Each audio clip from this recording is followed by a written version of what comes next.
আমরা ওলামায়ে কেরামরা কোরআন খুলে খুলে, কোরআন ধরে ধরে প্রত্যেকটি জুমার মিম্বর থেকে আপনাদেরকে কথা শোনাই, প্রত্যেকটি ময়দান থেকে, মাহফিল থেকে কোরআনের তাফসির বলে বলে আপনাদেরকে শোনাই, ঠিক কিনা বলেন? আমরা কোরআন ধরে ধরে বলি যে বিপদ হয়ে যাবে, ক্ষতি হয়ে যাবে, মানুষের উপরে জুলুম করবেন না, আলেমদের উপরে এত বেশি জুলুম আল্লাহ সহ্য করবে না। এই কথাগুলো আমরা একবার না একাধিকবার বলেছি না? আপনারা শুনেছেন না? কয়েক মাস আগেও তো এখানে মুফতি আমির হামজা সাহেব এসেছিলেন, উনি এসেও তো কিছু কথা আমাদেরকে বলে গিয়েছিলেন, বলে নাই? আলেমরা কি সতর্ক আপনাদেরকে করে না? জুলুমের মাত্রা যখন অতিরিক্ত হয়ে গিয়েছে, আলেমদের কথা যখন আপনারা শুনেনি নাই, মুফাসসিরদের কথা যখন আপনারা গুরুত্ব দেয়নি নাই, আল্লাহ তাআলা কি বাংলাদেশে গজব দিয়ে দেয় নাই? দিয়েছেন কিনা? আগস্ট মাসের 5 তারিখে গজব আসে নাই? আসছে। তো এটাই, কোরআনকে বিশ্বাস যদি এখনো কেউ না করেন, এই আযাব এভাবেই চলবে। এই কোরআন মিথ্যা না, এই কথাগুলো বলছি বানিয়ে বলছি না, কোরআন থেকে বলছি। তো শুআয়ব আলাইহিস সালামকে আল্লাহ তাআলা বললেন, যেহেতু আপনার কথা তারা মানেনি, দাওয়াত দিয়েছেন তারা শোনেনি, বোঝেনি, আমি সিদ্ধান্ত করে দিয়েছি আযাব দিয়ে দেব, এক্ষুনি গজব দেব। কি গজব? আল্লাহ তাআলা বললেন, হে শুআয়ব, আপনি এবং আপনার যারা ঈমান আনয়ন করেছে তাদেরকে আস্তে করে একটু সরে দাঁড়ান। তিনি সরে গেলেন। এবার আল্লাহ তাআলা প্রথম আযাব শুরু করলেন। এমন ভাবে প্রচন্ড পরিমাণে গরম তাদেরকে দিয়ে দেওয়া হলো, এত উত্তপ্ত হয়ে গেল। আল্লাহ তাআলা তাদের আযাবের 3টা কথা এখানে বলেছেন, রজফা বলেছেন, সয়হা বলেছেন। আল্লাহ তাআলা এমন ভাবে গরম, উত্তপ্ত গরম তাদেরকে দিয়ে দিলেন, তারা তাদের সমস্ত বস্ত্রগুলো খুলে উলঙ্গ হয়ে সব ময়দানে চলে আসলো, কারণ ঘরের মধ্যে থাকার সুযোগ নাই। কি বলেন ফ্যান, কি বলেন এসি? কিছুদিন আগে আমাদের বাংলাদেশে এমন গরম আসে নাই? আসছে। সকল শিক্ষা প্রতিষ্ঠান বন্ধ করে দিয়েছে, যে বাচ্চারা প্রতিষ্ঠানে আসলে মারাও যেতে পারে, এমনকি গরমে মানুষ মারাও গিয়েছে। হয় নাই এমন? আপনারা দেখেন নাই? ভুলে গেছেন নাকি? হয়েছে। তো বন্ধুগণ আমার, এটা কি গরম আর হতে পারে? এর চেয়ে ভয়ঙ্কর রূপে গরম চলে আসে। সেই সময় তো ফ্যান ছিল না, এসি ছিল না, কিছু ছিল না, মানুষ সব ঘর থেকে বেরিয়ে আস, কাপড় খুলে ফেললো। এই আযাব আর গজব, এমন উত্তপ্ত এক গরমের মধ্যে তারা দিন পার করলো, অনেক মানুষ সেখানে মারা গেল। এবার আল্লাহ তাআলা আযাবটাকে একটু পাল্টাইয়ে দিলেন, আযাবটাকে, গজবটাকে পাল্টায় অন্য রূপ ধারণ করালেন। এবার শুরু হবে ঠান্ডা। কি শুরু হবে? এবার আল্লাহ তাআলা এবার ঠান্ডা শুরু করেন। মানুষ তো চমৎকার খুশি যে আমাদের উপর আল্লাহ রহমত করেছেন, আমরা সব বেঁচে যাব, আমরা কি হব? সবাই মুক্তি পেয়ে যাব। এবার সবাই জামা কাপড় গায়ে দিয়ে খুব খুশি। ঠান্ডা আস্তে আস্তে হতে হতে হতে হতে হতে হতে হতে এত পরিমাণে ঠান্ডা হয়ে গেল, সব বরফের মতো ঠান্ডা হয়ে গেল। এখন তারা কাঁপতে কাঁপতে আবার মারা শুরু হয়ে গেল। কথা বোঝেন নাই? আর আল্লাহ তাআলা তখন ভূমিকম্প দিলেন, আর্থকুইক দিয়ে, ভূমিকম্প দিয়ে এই মানুষগুলোকে সব ধ্বংস করে নিশ্চিহ্ন করে দিলেন। আল্লাহ বলেছেন, কোরআনে উল্লেখ করে দিয়েছেন, যেই সমস্ত নবীদেরকে, রাসূলদেরকে, তাদের কথা যখন তারা শোনে নাই, যেই জাতি শোনে নাই, তাদেরকে আমি ধ্বংস করেছি, আযাব দিয়েছি, গজব দিয়েছি, ধ্বংস করে জমিনের সাথে মিশিয়ে দিয়েছি।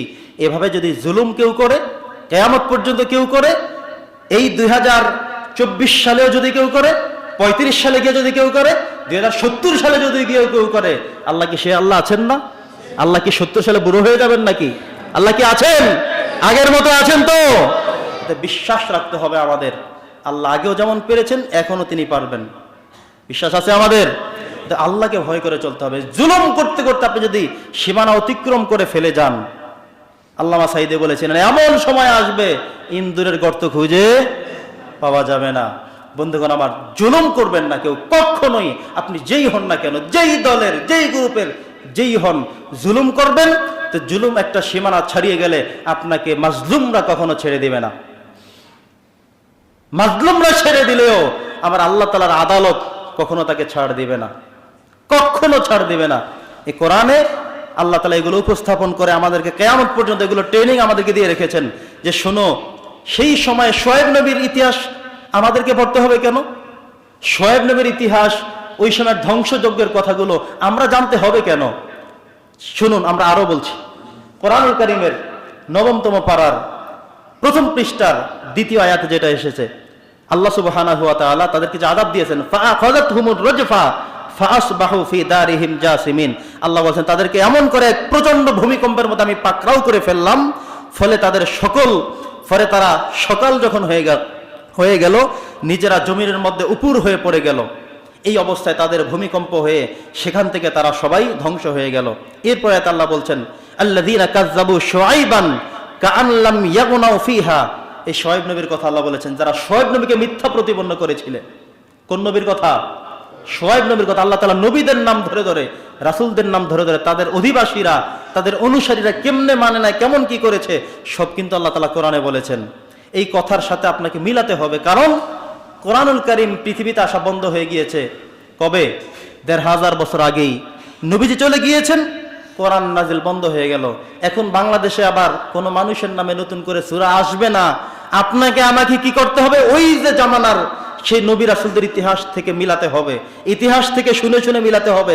জালেমদের পরিণতি কি হয়েছিল, ইমানদারদের পরকালটা কেমন প্রস্ফুটিত, এখান থেকে আপনাকে শিক্ষা নিতে হবে। আপনি বলবেন হুজুর শুআইব আলাইহিস সালামের কথা এসে আমাকে কথা তো বলে নাই, আপনাদের কথা কি বলবে বাঙালি জাতির নামে সূরা আসবে নাকি? সেই সময় এখন আছে? নাই। এই শুআইব আলাইহিস সালামের জীবনী থেকে, মাদায়েন থেকে, কওমে লূত থেকে, কওমে সালেহ থেকে, সেখান থেকেই আপনার আমার মিলাতে হবে। জাতিরা কি করেছিল, নবীরা কি বলেছিল, বর্তমানে আলেমরা কি দাওয়াত দিচ্ছে, আপনারা আমরা কিভাবে চলছি, পার্থক্য কি? তারা বলে কি, আমরা বলি কি? এমন মানুষ আছে কসম করে বলে জীবনেও জামাত ইসলাম করবো না। কথা বোঝেন নাই? কি করবে না? জীবনেও জামাত ইসলাম করবে না, জীবনেও হুজুর করে ভোট দিব না। বোঝেন কিছু? জীবনেও হুজুরদেরকে ভোট দিবে না। মনে হয় যেন হুজুররা কোরআন বাড়ি থেকে বানায় বানায় এনে এরপরে আপনাদের কাছে সাপ্লাই দেয়। এই জন্য হুজুরকে জীবনেও ভোট দিবেন না, হুজুরের কত কথা জীবনেও শুনবেন না, জীবনে হুজুরদের দলে আমরা নাই। এই হলো কিছু মানুষের অভিব্যক্তি, অনুভূতি। তবে আপনি আপনার এই অনুভূতি দিয়ে প্রমাণ করছেন আমি জাহান্নামেই যাওয়ার জন্য প্রস্তুত। ঠিক কিনা মানুষ? ঠিক আছে কথা? আপনি প্রমাণ করছেন, এটাই বলছেন যে আমি তো জাহান্নামের জন্যই তৈরি হয়েছি। আল্লাহ আপনার জন্য বলছেন ওয়ালাকাদ জারা'না লিজাহান্নামা কাসীরাম মিনাল জিন্নি ওয়াল ইনস, আমি কিছু মানুষকে সৃষ্টি করছি জাহান্নামে ঢোকানোর জন্য। জাহান্নামের লাকড়ি বানাতে কিছু মানুষ সৃষ্টি করেছি আমি। কার কথা? আল্লাহর কথা। আপনি এখন বলছেন যে হ্যাঁ সেই লাকড়িটাই আমি। জীবনেও হুজুরদেরকে মানবো না। আমরা ওয়াজ করলে যে হুজুর সব কিছু কোন ভোট মোট নিয়ে কোনো কথা বললেন না, আপনারা এটা বুঝবেন না। হুজুর রাজনীতি নিয়ে কোনো কথা বলবেন না, এটা আপনি কি বোঝেন? আপনারা ওলামায়ে কেরামরা ইনশাআল্লাহ প্রমাণ দিবে যে ওলামায়ে কেরামরা কি রাজনীতি বোঝে আর আপনারা কি রাজনীতি বুঝেছেন। রাজনীতি শিখতে হলে কোরআনের কাছে আসতে হবে, কোরআন থেকে রাজনীতি নিতে হবে, আলেমদের থেকেই রাজনীতির সংজ্ঞা নিতে হবে, আলেমদের অনুসরণ করেই রাজনীতি করতে হবে।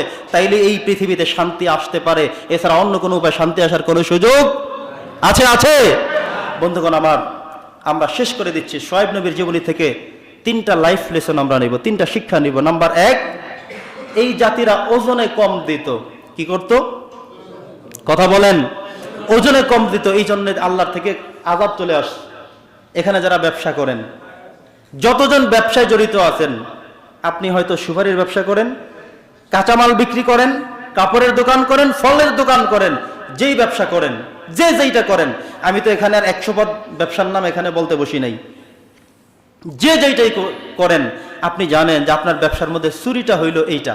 যে ব্যবসা করে তিনি নিজেই তার চুরিটা বোঝেন, অন্য কেউ বোঝে না। যারা ওই যে রাজমিস্ত্রিগিরি করে, খুঁটি করে বিক্রি করেন, স্ল্যাব তৈরি করে বিক্রি করেন, ওনারা জানে এটার মধ্যে চুরিটা কেমন। সিমেন্ট কম দিলে চুরি না বেশি দিলে চুরি, ইট কোনটা দিলে চুরি হয়, কোনটা দিলে ঠিক হয়, বোঝে না। যার যারটা শেষে বোঝে। আপনি বুঝে নিবেন, আপনি এই চুরি থেকে, 2 নম্বরই থেকে, ব্যবসার মধ্যে এই হীন কাজ থেকে আপনাকে সরায় রাখবেন। কারণ শুআইব নবীর উম্মতদের মধ্যে আযাব আসার বড় একটা কারণ ছিল, তারা তাদের ব্যবসার মধ্যে লঙ্ঘন কাজ করত, ওজনে কম দিত, খাদ্যে ভেজাল দিত, এটা ছিল তাদের স্বভাব।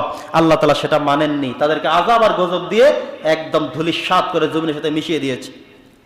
দ্বিতীয় কথা হলো, হারাম খেয়ে যে শরীর তৈরি হবে, সেই শরীরটা জাহান্নামের জন্য প্রস্তুত হচ্ছে। কিসের জন্য?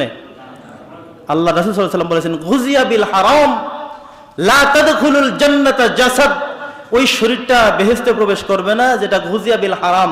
হারাম খেয়ে খেয়ে যে শরীর মোটা, আপনি দেখেন এই বাবা অনেক মোটা মানুষ, ওই মোটাটাই জাহান্নামে যাবে। কারণ ওই মোটার পিছনে যদি হারাম থেকে থাকে, আবার মোটা মানুষেরা রাগ করবেন না, মানে যেই শরীর খেয়ে দিয়ে হারাম খেয়ে খেয়ে বড় হচ্ছে, ওই শরীর জাহান্নামের জন্যই তৈরি হচ্ছে। আল্লাহ রাসূলের কথা বোঝেন নাই? আপনি তো চুরি করে করে সন্তানগুলোকে মোটা করতেছেন, সকালে ফল রাতে ফল, ডিম, দুধ, কলা, ওইটা সেটা খাওয়াচ্ছেন, মানে পুরো শরীরটাই জাহান্নাম তৈরি করছেন হারাম নিয়ে নিয়ে। আল্লাহ রাসূল বলেছেন এটা গুজিয়া বিল হারাম, এটা হারাম দ্বারা তৈরি হচ্ছে, এটা লা তাদখুলুল জান্নাহ, এই শরীরটা জান্নাতে যাওয়ার কোনো সুযোগ নাই। কথা কি বোঝেন নাই? এই জন্য হালাল খেতে হবে, হালাল। অল্প পারবেন অল্পই খান, টাকা কম, চেউয়া মাছের ভাগ নিয়ে খান, চিংড়ি মাছ দিয়া, কুমড়া দিয়া, আলু, অন্য কিছু দিয়া পাক করে খান, কিন্তু আপনার 2 নম্বরই করে গরুর গোশত খাওয়া, হরিণের গোশত খাওয়ার কোনো প্রয়োজন নাই। কথা কি বলছেন ইনশাআল্লাহ? সর্বশেষ কথা হলো, যিনি হারাম খেয়ে থাকেন তার দোয়া আল্লাহ তাআলা কখনোই কবুল করেন না, করবেনও না। আপনি অনেক হারাম খান, এসে আল্লাহ তুমি মাফ করে দাও, আল্লাহ বলছে তোর দিকে আমি চাইও না। বাংলা কথা, তুমি যত কান্দাকাটি করো, দোয়া করো, তোমার দিকে আমি চাইতেও রাজি না, কারণ তুমি খেয়ে আসছো হারাম। খেয়ে আসছো কি? হারাম। আপনি হারাম খেয়ে, একটা বাংলা কথা আছে, হারামের আরাম নাই। শুনেছেন আপনারা? হারামের আরাম আছে নাই। আপনি তো হারাম খেয়ে খেয়ে খুব খুশি, আরে বাবা খাইছেন কি দিয়া, প্রত্যেক দিন ওনার কয়েক আইটেম ছাড়া উনি খায় না, কিন্তু ইনকাম করা সব হলো হারাম। তো আল্লাহর রাসূল সাল্লাল্লাহু আলাইহি ওয়াসাল্লাম বলেছেন, এই হারাম খেয়ে খেয়ে যত দোয়া তুমি করো, এই হারামের দোয়া একটাও আমি আল্লাহ তাআলা কবুল করতে পারবো না। তুমি মাজলুম হয়ে থাকো, মুসাফির হয়ে থাকো, যেটাই তুমি হয়ে থাকো না কেন, কিন্তু হারাম খাওয়ার কারণে তোমার পোশাকে হালাল, পেটের মধ্যে হারাম, রক্ত হারাম, সব হারাম, তোমার কোনো দোয়া আমি কবুল করতে পারবো না। আল্লাহ বলছে আমি তোমার দিকে চাইও না, তুমি আল্লাহ আল্লাহ করো না আরো কিছু করো, আমি তোমার কোনো দোয়া নিতে পারতেছি না, আমি দুঃখিত। বলেন কে? কথা বলেন কে?